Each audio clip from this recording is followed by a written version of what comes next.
Салатқа қажет заттар: қияр 1 дана, капуста 150 грамм, орташа капустаның 1/4 бөлігі, сәбіз 1 дана, зәйтүн майы 1 ас қасық, лимон шырыны 1 шай қасық, тұз және укроп қажет.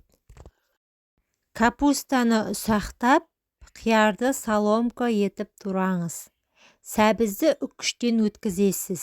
Лимон шырыны, тұз, зәйтүн майын қосып, әбден араластырамыз.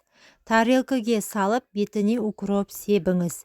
Дәруменге бай салат дайын. Бұл бір порцияға арналған рецепт. Порциясын сақтай отырып, мол қылып жасауға болады. Дәруменге бай деуімнің себебі капуста А, В1, В2, В6, С, Е дәрумендерінің калий, магний, фосфор, кальций, темір минералдарының көзі. Бұл көкөніс ағзадан холестеринді айдап шығып, өтте тас пайда болуына жол бермейді. Құрамындағы клетчатқа ағзаны шлак токсиннен тазалайды. Тіпті капуста қақырақ түсіретін қасиетке ие, иммунитетті нығайтады. Екінші қияр. Құрамында су көп болғандықтан ағзада су балансын сақтауға көмегі зор. Әсіресе жазғы ыстықта. Қандағы қант мөлшерін азайтады. Буын ауырсынуын басатын күшке ие. С, К дәрумендеріне, сонымен қатар калий мен магнийге бай. Сәбізде Е, С, К, В3, В4, В5 пен кальций, натрий, фосфор, калий, магний мол. Бұл көкөніс қандағы холестерин деңгейін түсіреді.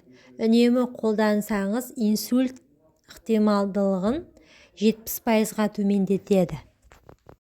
Лимонның қызметі орасан зор. Ол зиянды бос радикалдарды жойып, иммунитетті көтереді. Сүйегім берік боп, темір ағзама жақсы сіңсін десеңіз, лимоннан бастатпаңыз. Тіпті жақсартатын коллагеннің нағыз көзі осы. Укроп ол клетчаткаға өте бай. А, С, К, фолий қышқылы, калий, кальций, темірдің қайнар көзі десем қателеспеймін. Асқазан, ішек жолдарын, бауыр өтті тазалауға еңбегін сіңіретін осы көк шөп. Теріде безеу болса, ас мәзірінде міндетті түрде укроп болсын. Жоғарыдағы салатты түскі аста жеген пайдалырақ. Бүкіл дәруменге тойып аласыз. Асқазан, ішегіңіз, өт бауырыңыз сізге кешке дейін дән риза болады. Назарларыңызға рахмет. Менің каналыма тіркеліп, видеоға лайк басуды ұмытпаңыздар, пайдаларыңызға жарасын.